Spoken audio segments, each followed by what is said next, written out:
I ran the cameras 20 minutes, and I thought I had another minute. Anyway, so we see this revival of European town life. So really the kind of the surplus labor, the merchants, the serfs who somehow got away from their landlords, make it to the town, join a guild.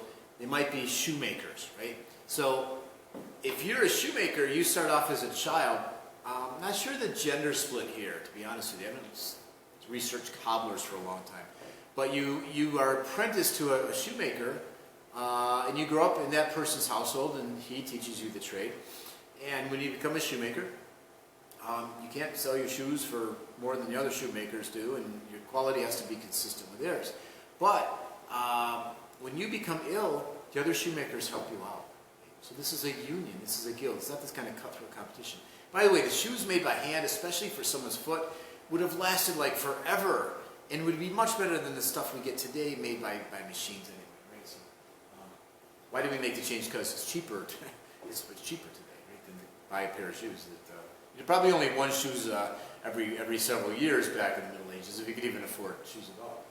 So specialization of labor, towns, especially in northern Italy, we have banking. The Medici family of Florence, famous as the Pope's bankers. In the High Middle Ages, at least in Europe, we see this kind of invention of banking.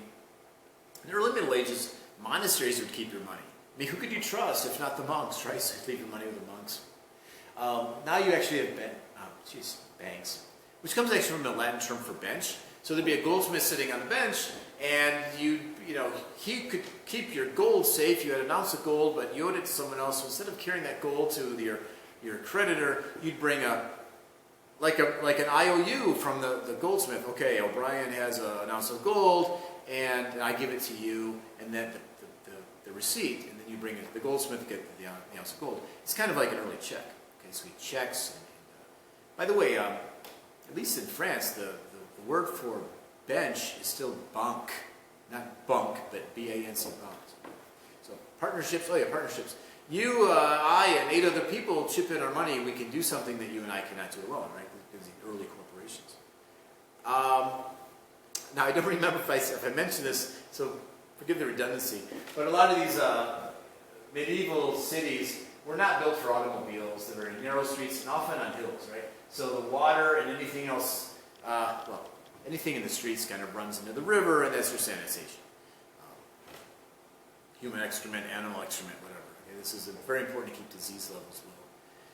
We don't get toilets, folks, until the 1800s, so we're still 400 or 500 years away from that. In the early Middle Ages, you really could choose from one of 3 jobs, and in fact, you never even got a choice most of the time. You could be those who pray, those who fought, those who farmed. Okay, and the equivalent for women would be the same, right? Women who farm, women would be the wives of the knights, the ladies of the manor, okay, the wives of the landlords, or women who farm. Okay? That kind of 3-sector society breaks down in the High Middle Ages. By the way, what do we mean by women who prayed? I didn't know women could be priests. No, they couldn't in the Middle Ages or in the Catholic Church even today, but women could join the convents to become nuns. And in so doing, there were women who ran organizations of hundreds of people, employed men, wrote books, wrote music, painted art, wrote prayers, wrote commentary on philosophy. Some really remarkable women. So if you're ever looking for a term paper topic on women in history, look up something like Hildegard of Bingen, Hildegard von Bingen, or Juliana of Norwich. It's these really incredible women of the early Middle Ages, and even High Middle Ages, Teresa of Avila, who claimed to have these divine experiences, right? They were mystics. They believed that they could communicate directly with the divine, that they didn't need men to communicate with God. In fact, God might not even be masculine. So these were all kind of heretical ideas that they often got into trouble for espousing. Anyway, by the High Middle Ages, this 3-sector division of the economy begins to break down, because I just mentioned shoemakers, and maybe urban architects, right? And, bakers. Where would we be without the bakers? And university professors. Okay, so, again, men who had money, usually inheriting it from daddy, and wanted to do even better in life, because they already had some education, wanted to be a doctor, wanted to be a lawyer, wanted to be an upper-level church official, at least for the previous two, could hire a professor. Hey, we want to know about law. Damn, we forgot what law was. Didn't the Romans know a lot about law? Yeah, but that was 800 years ago. We've forgotten about law. Where do we find law? Well, law had been preserved and expanded upon in the Byzantine Empire. Okay? So, if you're a European man and you want a good job working for these kings who are putting together these complicated kingdoms, study law. Well, how do you just study law? There aren't really law schools. You create one. You get together with other men who have money and want to study law, and you hire a lawyer, a professor of law. Maybe someone who came from the Byzantine Empire with a bunch of books. Okay? And so then you start a law school. Perhaps not surprisingly, not too far from the Byzantine Empire in Italy, we have really one of the foremost law schools, right? University of Bologna. It kind of looks like Bologna, but don't tell my brother who's a lawyer that. Paris would be the center for the study of theology. So look, these were good jobs too. If you could do the whole celibacy thing, by the way, right? An upper-level church job. It was like the cushy job at the time, right? But you needed to study theology, religion, and increasingly how it seemed that Aristotle, who lived 300 some years before Jesus, supported Christianity. It's this kind of fusion of Christian thought with the ideas of the Greeks, or at least the pre-Christian Greeks like Aristotle. Salamanca in Spain becomes a center for the study of medicine. Geez, I wonder why. Because of the Muslim scholars living there who had been studying, not only Arab and Berber Muslim medicine, but Greek medicine and Hindu medicine. Hindu math as well, okay, which I guess goes along with medicine. So we get these centers for the study of theology, law, and medicine. Rediscovery of Aristotle. Tough to get students today interested in Aristotle. If you were a student 1200, 1300, you'd be crazy about Aristotle.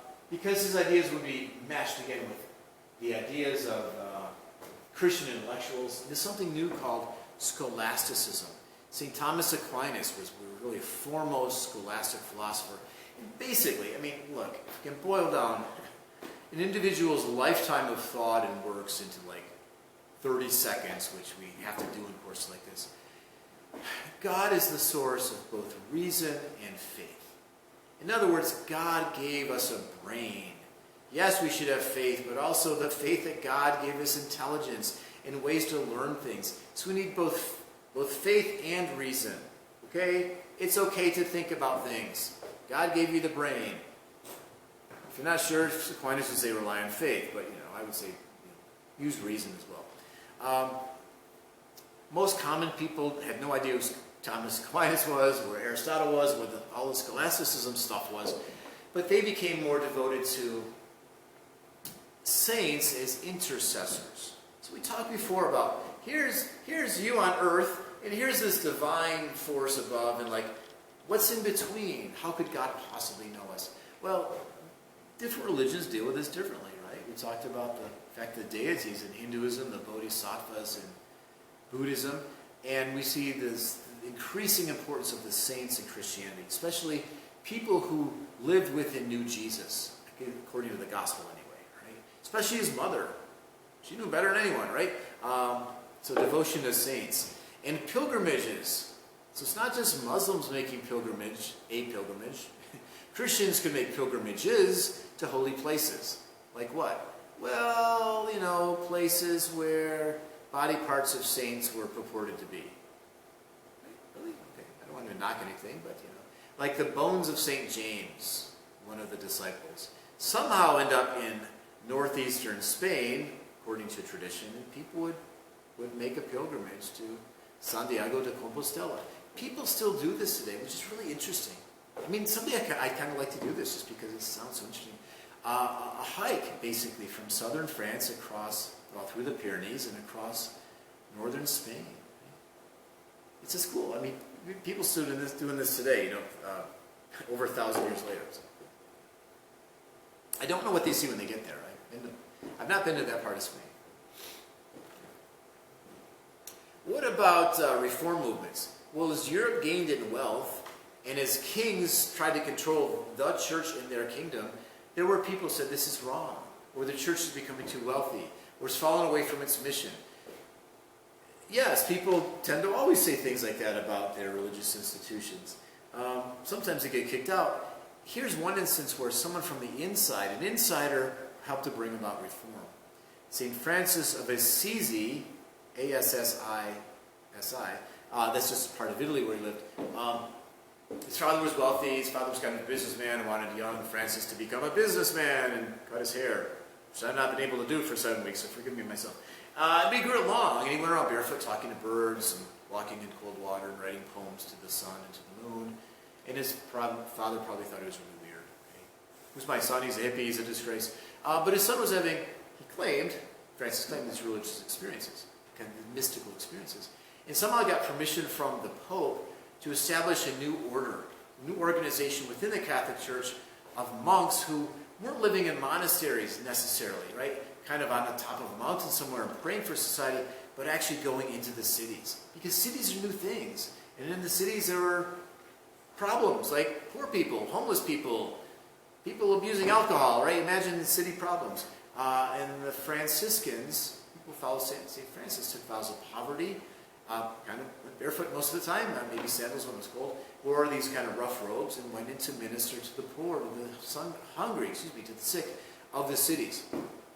So really interesting. It's still around today, obviously. Obviously, it's still around today. Popular heresies, people like the Albigensians being kicked out by French authorities. You know, you could go too far and say that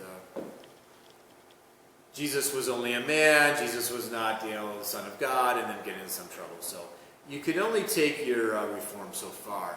If you question the authority of the king, you were seen as a traitor. Okay? You were seen as inviting evil into the society, and the society, not to justify this, but felt like they had to get rid of you. Medieval expansion of Europe, yes, northward, pushing Catholicism here to the Baltic region. Finally, the Vikings, there they go. They don't quite give up Thor, though, right? I saw some movie with Thor in it not too long ago. Odin, I'm not so sure about. Spain is a little GIF here, if you can see that via YouTube. So Spain's Reconquista from 790, 900, 1150, 1300. So that by 1300, all that's left of Muslim rule was Granada, right down here. Okay? And guess when that is taken by the Christians? 1492. Yes, that 1492, a very auspicious year. Come back next semester. That's where we actually begin, okay? It's kind of the Reconquista is done. The Spanish monarchs have kicked out, as far as they know, all of the Muslims and the Jewish people as well. And your book kind of stops here, like, where did they go, right? North Africa. Okay. Many of the Jewish people kicked out of Catholic Spain end up in the Ottoman Empire. Muslim Empire said, come on in, right? You're doctors, you're smart people, whatever, bring your talents here. We don't care if you're Jewish, come on in, we welcome you. So the Christians were kicking out the Jews and the Muslims were welcoming them. Yes, 1492, the Sephardic Jews.